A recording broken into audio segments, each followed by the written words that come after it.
Narito ang mga pinakamainit na balita ngayong tanghali. E-trike ban sa ilang major roads sa Metro Manila. Nagsimula na. Mahigpit na ipatutupad ayon sa LTO. Katiting na rollback sa petrolyo. Namumurong sumalubong sa unang Martes ng 2026. Mga deboto, dumagsa sa Quiapo Church ngayong unang Biyernes ng taon. Sa MBC TV correspondents, ligaw na bala, bumagsak sa isang garahe sa isang bahay sa Mina, Iloilo. Sa MBC TV Sports, middle blocker at Duque Ogunsanya at libero na si Bia General nagpaalam na sa Chocomucho. At sa Showbiz Spotted, Marcelito Pomoy nagtanghal para kay US President Donald Trump.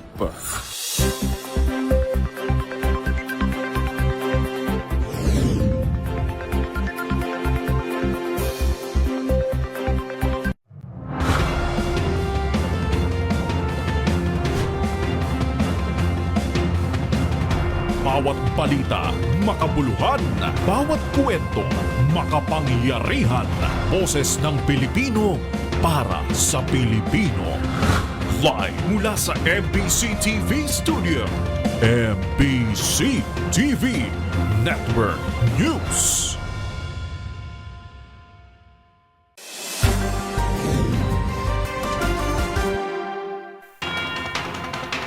Pilipinas, una sa ating mga balita. Para sa ikalawang araw ng taon o isang buwan matapos ipagpaliban, mahigpit nang ipatutupad ang e-trike at e-bike ban sa ilang pangunahing kalsada sa Metro Manila. Ayon sa Land Transportation Office o LTO, layo ng pulisiya na matiyak ang kaligtasan sa kalsada.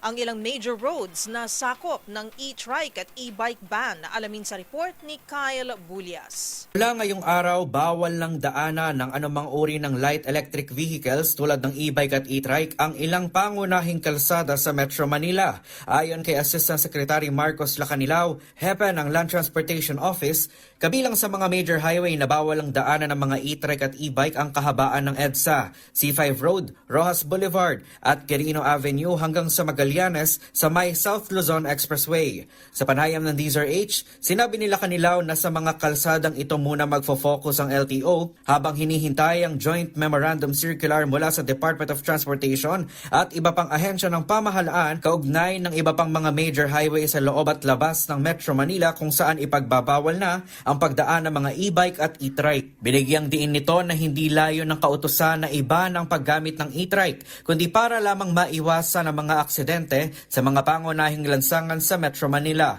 Sa isang statement, sinabi nila Lacanilao na ang mga major thoroughfare ay idinisenyo para sa mga mas malalaki at mas mabibilis na mga sasakyan at hindi angkop para sa mga light electronic vehicle. Iginiit din ito na may mga exception naman sa naturang kautusan tulad na lamang kung tatawid lang ang isang e-trike. Kung sila po ay tatawid lang, wala pong problema. Pero, Tadeo, yung kung ang pag-uusapan po natin, Rojas Boulevard, kailangan nila mag-U-turn eh. So, tatakbo po sila, magbabaybay. Pag nagbaybay po, bawal. Pero kung tatawid lang po, for example, may mga crossing po dyan na pwedeng tumawid, wala akong problema yun. Basta po yung pagtawid. Pero po yung babaybayin nila, yun po yung sinasabi ko nagko-cruise o binaybay po nila yung kalye, mahuhuli po sila doon. Para sa MBC TV Network News, ito si Kyle Bulias ng DZRH. Una sa Pilipinas, una sa Pilipino.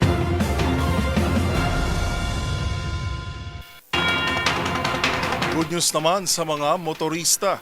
Namumurong sumalubong ang tapyas presyo sa mga produktong petrolyo sa unang Martes ng taon.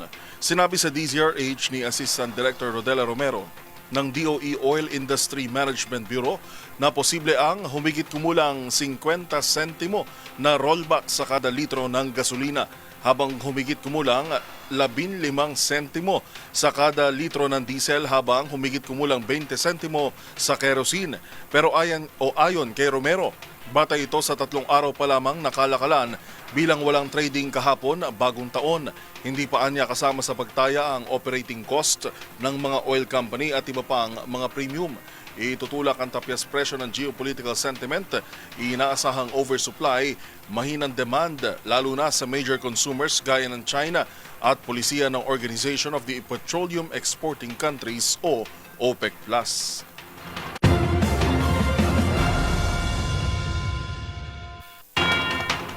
Mahigpit na ipinagbabawal ang pagpapaputok ng baril tuwing sasapit ang bagong taon. Pero sa kabila ng paalalan ng otoridad, may ilan pa ring pasaway na lumabag sa batas. Kung ilan ang naitalang kaso ng indiscriminate firing ng pambansang pulisya nitong nakalipas na holiday season, ibabalita ni Edniel Parosa.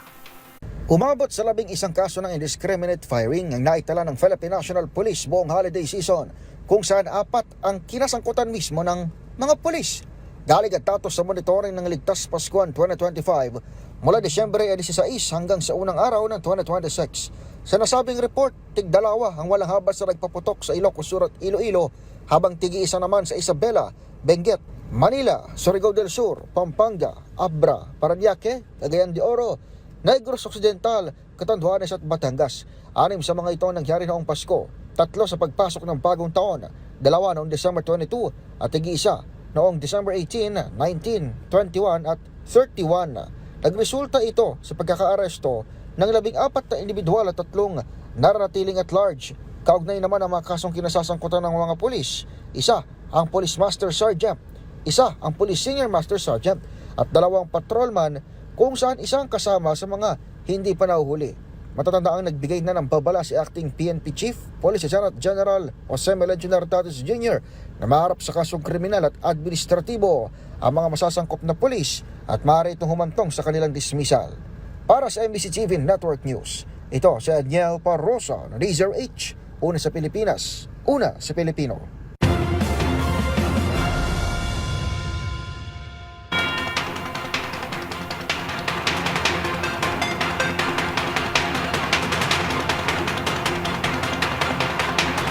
Patay naman sa operasyon ng mga pulis ang sospek sa paghahagis ng granada sa Matalam, Cotabato sa pagsalubong ng bagong taon. Kinilala ang pinaghihinalaan na isang alias Khan. Ayon sa Matalam Police, nanlaban ang sospek sa mga arresting officer kung kaya't siya ay pinagbabaril hanggang sa mapuruhan. Nabawi mula sa sospek ang isang kalibre 45 pistol habang natagpuan sa lugar ang ilang basyon ng bala para sa nabanggit na kalibre. Magugunita na 22 ang nasugatan sa barangay Dalapitan sa bayan ng Matalam nang hagisan ng granada sa kasagsagan ng pagsalubong ng bagong taon. Pinaghahanap pa ng mga otoridad ang isa pang sospek sa naturang pag-atake.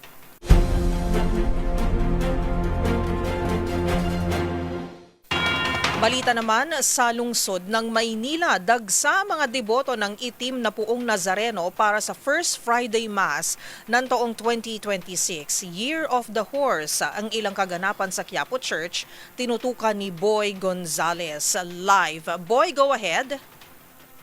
Dinagsa ng mga deboto at mananampalataya ang simbahan ng Quiapo ngayong unang Biyernes ng 2026 upang dumalo sa misa isang linggo bago ang pagdiriwang ng kapistahan ng Jesus Nazareno sa January 9. Dahil sa dami ng mga nagsisimba, ilan sa mga deboto ay sa labas na lamang nakinig na misa.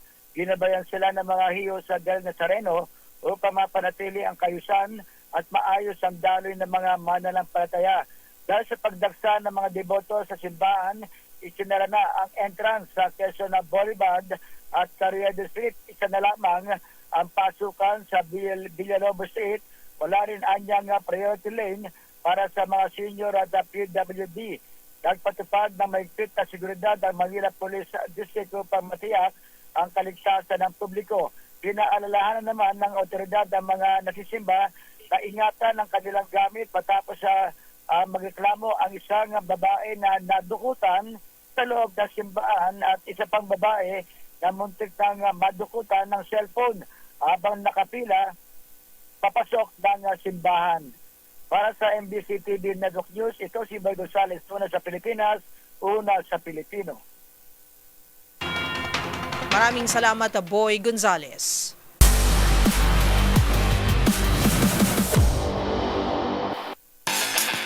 Sa mundo ng volleyball, inanunsyo ng Chocomucho ang pag-alis ng middle blocker na si Eduque Ugunsania at libero na si Bia General bilang bahagi ng roster reset ng Flying Titans matapos ang sunod-sunod na maagang pagkalaglag sa mga nakaraang PVL conference. Tinapos ni Agunsanya ang 3 taong pananatili sa koponan habang isang season naman si General. Magbabalita si Matchpoint Millie Borja. Inanunsyo ng Choco Mucho ang pag-alis ng 2 mahalagang manlalaro nitong si middle blocker Aduki Agunsanya at libero Villa General habang sinisimula ng Flying Titans ang roster reset matapos ang sunod-sunod na maagang pagkatanggal sa nakaraang PVL conference. Nagpaalam ang Choco Mucho kay Agunsanya matapos ang 3 taon niyang pananatili sa koponan, habang tinapos naman na General ang kanyang 1 taong panunungkulan sa Flying Titans. Sumali si Agunsanya, isang dating UAAP standout ng De La Salle University sa Choco Mucho noong Enero 2022 upang palakasin ang frontcourt kasama sina Manny Madayag at mga dating manlalarong sina Bea De Leon at Ponggay Gaston.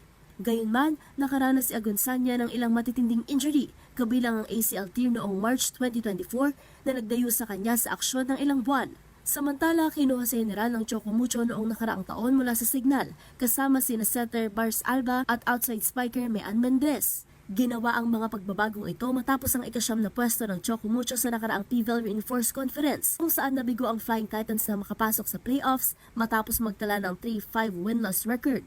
Para sa MBC TV Network News, ito si Millie Borja ng DZRH TV, una sa Pilipinas, una sa Pilipino.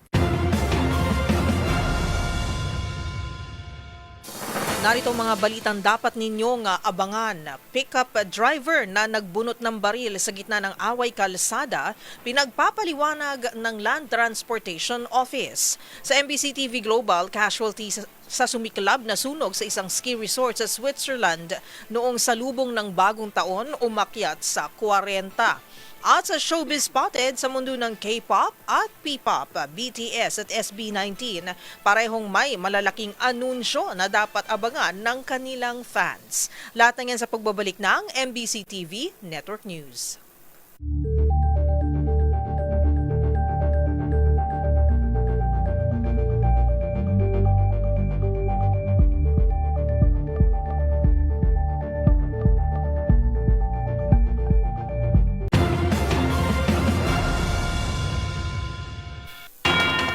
Samantala, pinagpapaliwanag na ng Land Transportation Office ang driver na sangkot sa insidente ng road rage sa Cagayan de Oro City. Sa nag-viral kasing video sa social media, makikita ang matapang nitong paglabas ng baril. Mga detalye sa report ni Dustin Bayog. Naglabas ng show cause order ang Land Transportation Office o LTO laban sa may-ari ng isang puting Isuzu D-Max pickup na nasasangkot umano sa insidente ng road rage. Nangyari ang insidente noong December 29 sa Cagayan de Oro City kung saan makikita ang paglabas ng baril ng isang driver habang gumagawa rin ng hindi tamang hand gesture sa mga kapwa nitong motorista. Ayon sa LTO, kung mapatutunayan sa ginawang kilos, ito ay lumalabag sa LTO code na tumutukoy sa pagbawal sa isang improper person na mag-operate ng sasakyan. Binigyan ng LTO ang driver hanggang sa Lunes upang magtungo sa LTO Region Office 10 upang magpaliwanag kasama sinumpang salaysay kung bakit hindi dapat sila kasuhan. Sa ngayon, pinatawan na ng 90-day preventive suspension ang lisensya ng naturang driver habang nilagay sa alarm status ang naturang sasakyan. Para sa MBC TV Network News, ito si Dustin Bayog ng DZRH TV. Una sa Pilipinas, una sa Pilipino.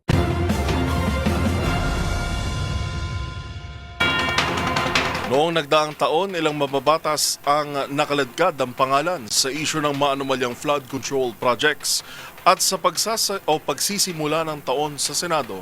Nangako si Senator Ping Lacson sa mas pinaigting na kampanya laban sa korupsyon sa gobyerno.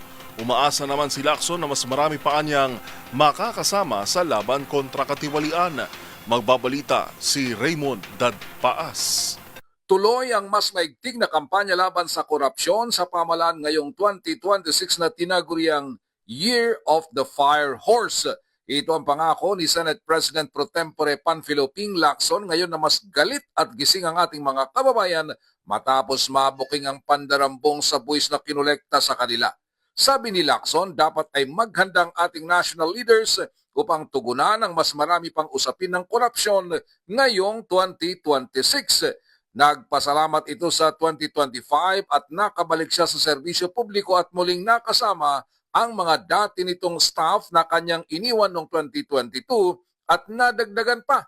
Sila ang kanyang kaagapay sa expose sa iba pang isyu ng korupsyon katulad ng nangyaring matinding paglapastangan at pang-abuso sa national budget simula nang siya ay umalis ng Senado 3 taon na ang nakalipas. Umaasa si Lacson na sa 2026 ay mas marami pa siyang makasama sa kampanya laban sa katiwalian at ang kanyang may tutulong kasama ang mga staff ay ang kanilang research at gagawing investigasyon. Siya ang kasalukuyang chairman ng Senate Blue Ribbon Committee na nag-iimbestiga sa mga katiwalian sa gobyerno. Umaasa ito na hindi bibitaw si Pangulong Bongbong Marcos sa kampanya laban sa korupsyon sa nalalabi nitong ilang taon sa pwesto. Paniwala ni Lacson ay nasa Pangulo ang momentum simula ng kanyang pamosong pahayag sa kanyang State of the Nation Address o SONA noong 2025 na mahiya naman kayo. Sa kasamaang palad ay hindi pa rin kampi sa kanyang karamihan ng mga Pilipino batay sa pinakahuling resulta ng survey. Para sa MBC TV Network News, ito si Raymond Dadpas ng DZRH, una sa Pilipinas, una sa Pilipino. Sa ating lagay ng panahon, ngayong 2 ng Enero, asahan pa rin ang mga tsansa ng pag-ulan sa malaking bahagi ng bansa dulot ng mga epekto ng amihan, shear line at easterlies. Makararanas ng kalat-kalat na pag-ulan ng Western Visayas, Albay, Sorsogon, Masbate, Romblon, Palawan at Northern Samar na dulot ng shear line. Patuloy namang umiiral sa Northern at Central Luzon ang hanging amihan na magdadala rin ng kaulapan at mga pag-ulan sa Cordillera Region, Cagayan Valley, Central Luzon, nalalabing bahagi ng Mimaropa at Bicol Region, kabilang na ang Metro Manila. Habang magiging maaliwalas naman ang panahon na sa nalalabing bahagi ng Visayas at Mindanao na may tsansa pa rin ng mga pag-ulan pagdating ng hapon o gabi. Samantala, pinag-iingat ang mga mangingisda sa seaboards ng Northern Luzon kung saan nakataas ang gale warning na maaaring magpataas ng alon hanggang sa 5 metro.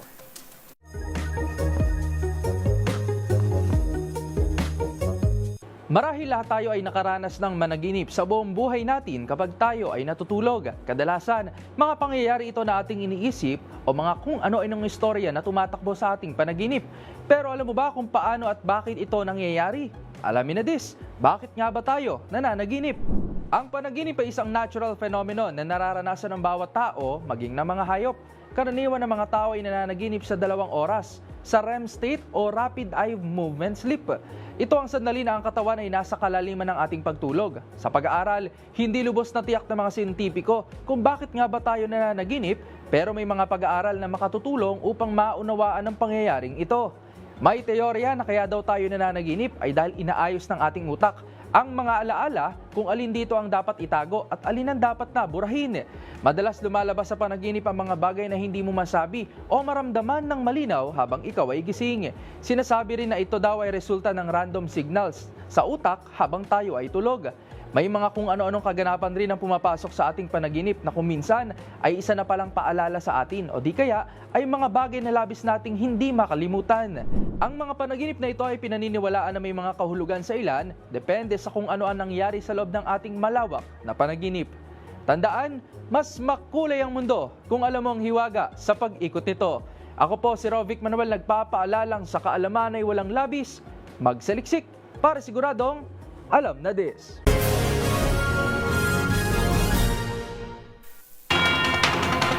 Ang dapat sana'y masayang pagsalubong sa bagong taon na uwi sa malunos-lunos na trahedya. Umakyat kasi sa 4 na po ang bilang ng mga nasawi sa sumiklab na sunog sa isang ski resort sa Switzerland matapos ang New Year's Eve party, habang 6 naman ang naitalang namatay sa isinasagawang kilos protesta sa Iran laban sa isyong kinakaharap sa ekonomiya at uri ng pamamahala. Ang mga balita mula sa ibayong dagat tinutukan sa Global Headlines Report ni James Galange.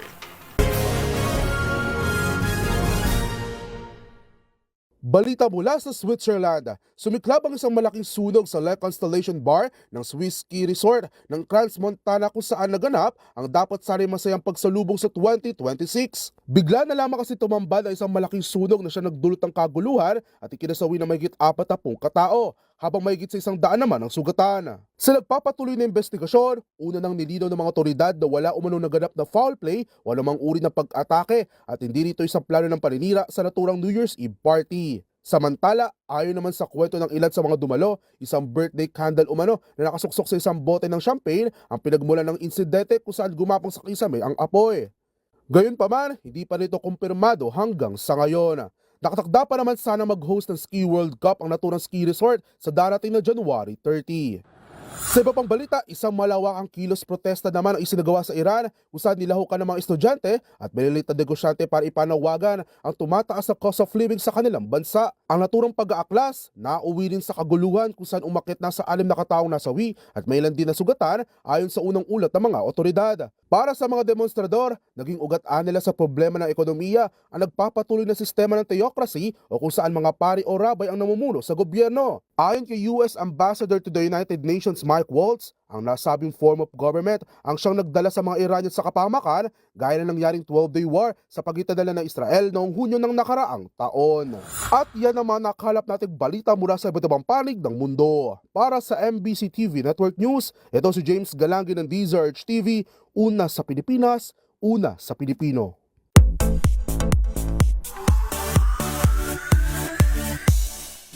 Sa mundo ng K-pop, BTS is so back. Dahil matapos ang halos 4 na taon, ilalabas na sa March ang kanilang highly anticipated comeback album. At kung P-pop naman ang pag-uusapan para sa fans ng SB19, ihanda ng inyong mga napamaskuhan para sa wakas at simula, the Trilogy Concert Finale. Narito ang report ni Showbiz Angel. Talagang happy ang New Year ng armies of fans ng K-pop supergroup BTS all over the world. Ito'y matapos i-anunsyo ng grupo na ilalabas ang kanilang much-awaited comeback album sa March 20 na susundan ng world tour.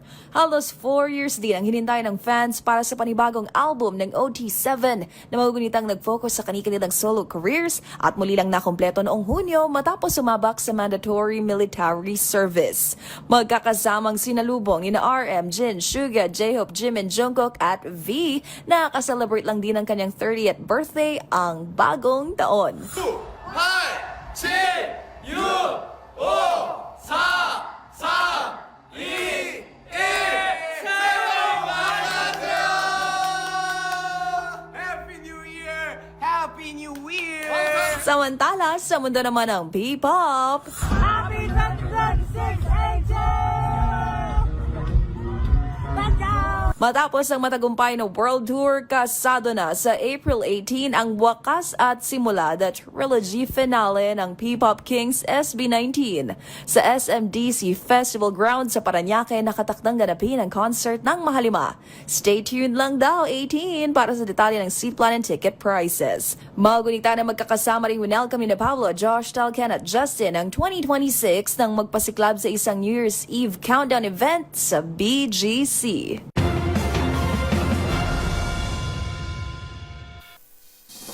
Abangan sa aming pagbabalik, 3 aksidente sa kalsada na itala sa Bataan noong Salubong 2026. Sa MBC TV Sports Pilipinas, inaasahang aarangkada sa mundo ng sports ngayong taon. At sa TNVS, dating VP Lenny Robredo, bakit nga ba emosyonal sa nakitang gamo-gamo sa kasal ng kanyang anak? Yan at marami pang iba sa pagbabalik ng MBC TV Network News.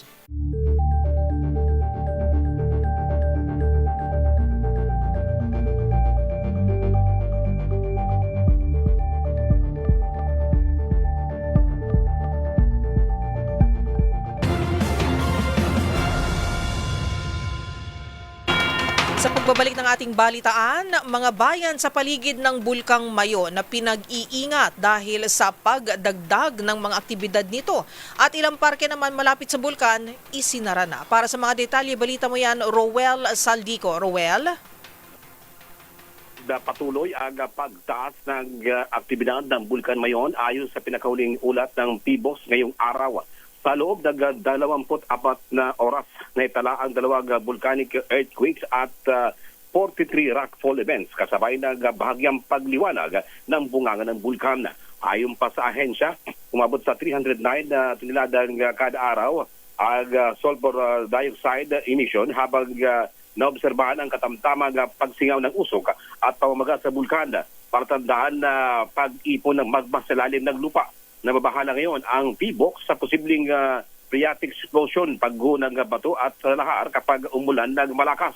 Pinag-iingat naman ngayon ng mga bayan sa paligid ng bulkan. Kinansela rin ang mga aktibidad sa parke at malapit sa bulkan, katulad ng mayon na planetarium at Tabaco City na siyang dinarayo naman kapag ganitong panahon. Yan ang ating update, Karen, mula dito sa Bicol. Ito si RH18 Roel Saldico, una sa Pilipinas, una sa Pilipino. Maraming salamat sa update na yan, Roel Saldico.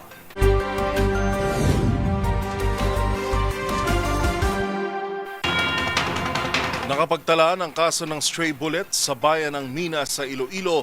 Ang ligaw na bala bumagsak sa garahe ng isang bahay.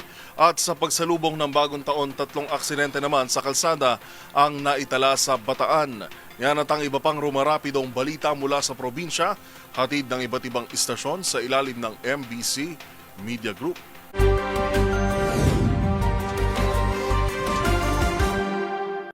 Iniimbestigahan ngayon ng Mina Police kung saan nagmula ang ligaw na bala na nakita sa garahe ng bahay sa barangay Dala ng nasabing bayan. Ayon kay Police Lieutenant Redan Octaviano, officer in charge ng Mina Municipal Police Station, nakita na may-ari sa sahig ng garahe ang bala at may nakita rin itong buta sa bubong ng bahay. Maswerte na walang may natamaan ng bala sa mga nakatira. Sinabi ng may-ari na may narinig silang may nahulog mula sa bubong kasabay ng putukan para sa selebrasyon ng bagong taon, pero kanilang binaliwala sa paniniwala na bato lang ito. Dinala na sa Regional Forensic Unit 6 upang malaman kung anong baril nagmula ang bala. Ito si Jocelyn Make para sa DZRH, una sa Pilipinas, una sa Pilipino. 3 magkakahiwalay na vehicular accident ang naitala sa iba't ibang lugar sa lalawigan ng Bataan itong bagong taon, Enero 1, 2026, na nagresulta sa pagkakasugat ng mga katawan at pinsala sa mga sasakyan. Unang insidente, 4:30 ng hapon na naganap sa kaba ng Vicina Road sa Barangay Sibol, Orani, Bataan. Nasangkot dito ang isang motorsiklong may sidecar at isang sporty utility vehicle. Lumabas sa investigasyon na nawala ng kontrol ang driver ng SUV at aksidente nabangga ang motorsiklo. Dahil dito nasugatan ang pasahero ng motorsiklo at dinala sa ospital habang kapwa nagkaroon ng pinsala ang dalawang sasakyan. Sumunod na aksidente bandang alas 5:45 ng hapon sa Roman Highway, Barangay San Francisco, Limay, Bataan. Sangkot sa aksidente, isang tricycle at motorsiklo na parehong patungong Balanga City. Ayon sa investigasyon, bumagal ang tricycle upang lumiko pa kaliwa, ngunit nabigo ang motorsiklo na kasunod na magminor dahilan upang bumangga ito sa huliang bahagi ng tricycle. Sugatan ang driver ng motorsiklo at agad na isinugod sa Bataan General Hospital para sa gamutan. At pangatlong aksidente, alas 9 ng gabi, isang rider ang sumemplang na galing sa isang inuman. Mabilis ang pagpapatakbo nito ng motor, siklo, may ilang inobertikan hanggang sa madaan sa buhanginan, saka sumemplang na nauna muka na bumagsak sa karsada. Pinalalahanan ang mga motorsiklo ng pulisya na maging maingat palagi at responsable sa pagmamaneho upang maiwasan ang mga aksidente sa karsada. Para sa MBC TV Network News, RH37, Danny Kumilang, una sa Pilipinas, una sa Pilipino.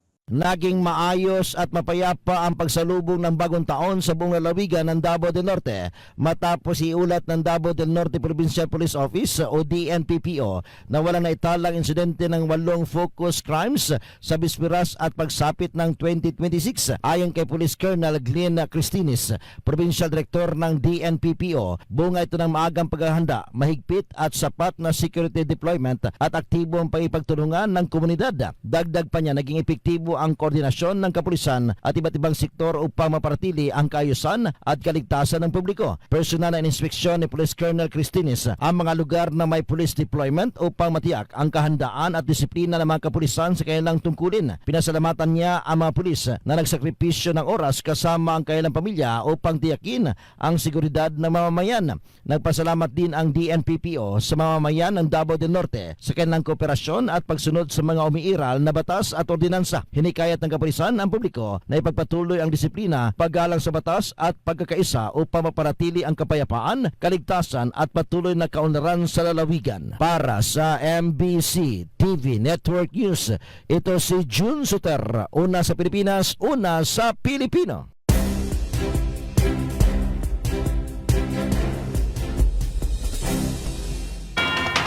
Sa ating kultura, may pahiwatig na ang mga gamo-gamo na dumadalaw sa ating tahanan ay mga mahal sa buhay na pumanaw na. Paraan daw ito upang bisitahin ng kanilang naiwang pamilya o kamustahin ang kanilang kalagayan. Kaya naman mas naging espesyal para kay dating Vice President at ngayon Naga City Mayor Leni Robredo ang kasal ng kanyang anak na si Aika, kung saan makikita ang isang gamo-gamo na sumisimbolo raw ng kanyang yumaong asawa. Ang detalye sa report ni Dustin Bayog. Ikinasal na ang panganay na anak ng dating Vice President at ngayon ay Naga City Mayor Leni Robredo na si Aika Robredo. Naganap ang kasalan ng kanyang asawa sa Calamba, Laguna na dinuluan ng mga malalapit na pamilya at kaibigan. Ang kanyang wedding gown ay likha mula sa ilang parte ng barong Tagalog ng kanyang ama na si Jessie Robredo na matatandang nasawi sa plane crash noong 2012. Bagaman nasawi, naniniwala naman si Mayor Leni na present ang kanyang asawa sa kasal ng kanilang panganay. Sa Facebook post ay binahagi ni Mayor Leni, makikita isang gamo-gamo na pinaniwalang ito ang kanyang asawa na si Jessie. Sa kanyang caption, sinabi nito na sa kabila na pag-iwan sa kanila ng kanyang asawa 13 years ago, ay lagi ito nagpapakita sa mahalagang okasyon ng kanilang buhay bilang isang gamo-gamo. Halimbawa nito makarawan, anibersaryo, family events at iba pa. Solely ayon kay Mayor Leni ay tinapos ang gamo-gamo kasal mula umpisa hanggang sa dulo. Samantala marami namang netizens ang nantig sa post ni Mayor Leni Robredo na nagpaabot na rin ng pagbati para sa buong pamilya. Para sa DZRH TV, ito si Dustin Bayog, una sa Pilipinas, una sa Pilipino.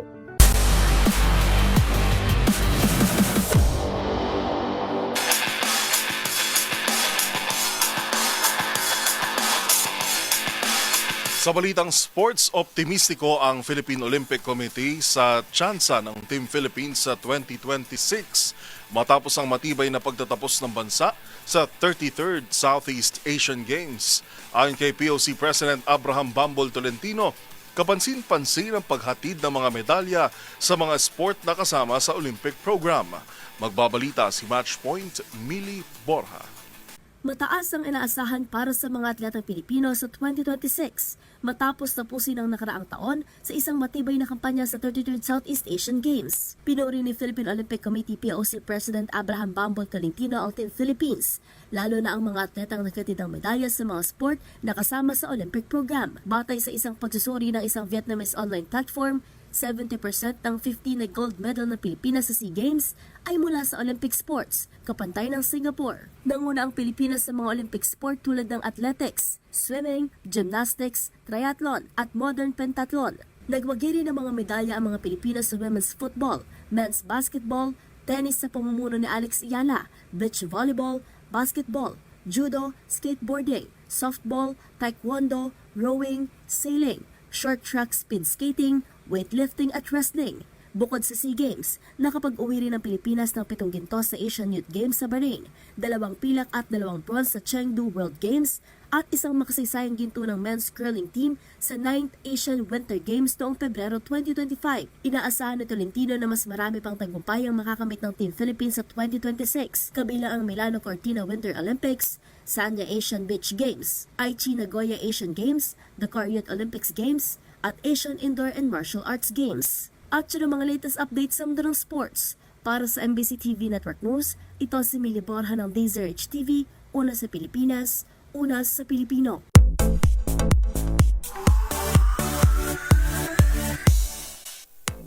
Perfect kick-off ng bagong taon para kay Pinoy Pride Marcelito Pomoy ang pagkakataon na makapagtanghal sa isang New Year's Eve party para kay US President Donald Trump, ang The Prayer performance ng ating kababayan na pinalakpakan ng Pangulo ng Estados Unidos. Panoorin sa Showbiz Report na ito. Espesyal ang pagsisimula ng 2026 para kay Pilipinas Got Talent Season 2 champion Marcelito Pomoy. Ang mga awit nagtanghal para kay US President Donald Trump. The Prayer ni Andrea Bocelli ang pinerform ni Marcelito sa New Year's Eve celebration na ginanap sa Mar-a-Lago Club Resort na pagmamayari ni Trump sa Florida.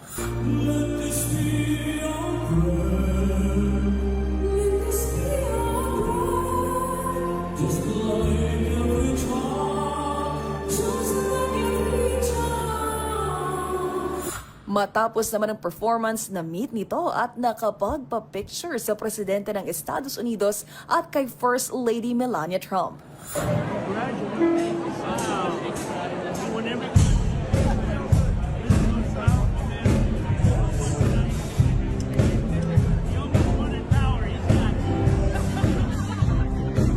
Kung matatandaan, taong 2011 nang manalo sa naturang kapamilya singing competition si Marcelito Pomoy kung saan the prayer din ang kanyang winning piece.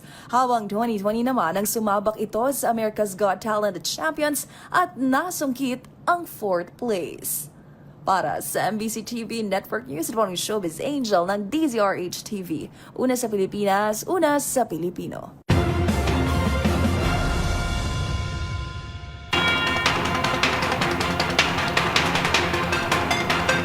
At yan po ang mga nakalap naming balita ngayong ikalawang araw ng taon, January 2, 2026.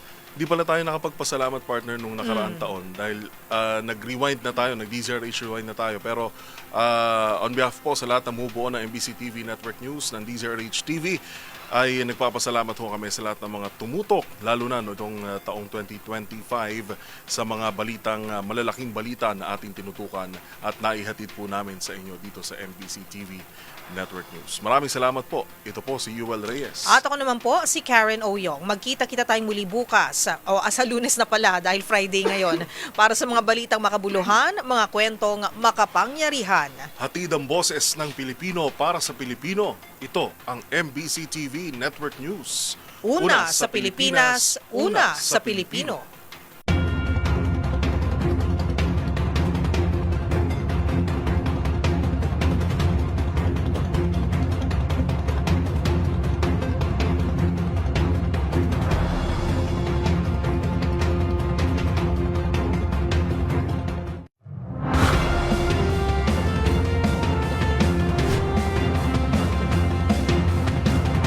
Bawat balita, makabuluhan. Bawat kwento, makapangyarihan. Boses ng Pilipino para sa Pilipino. Live mula sa MBC TV Studio. MBC TV Network News.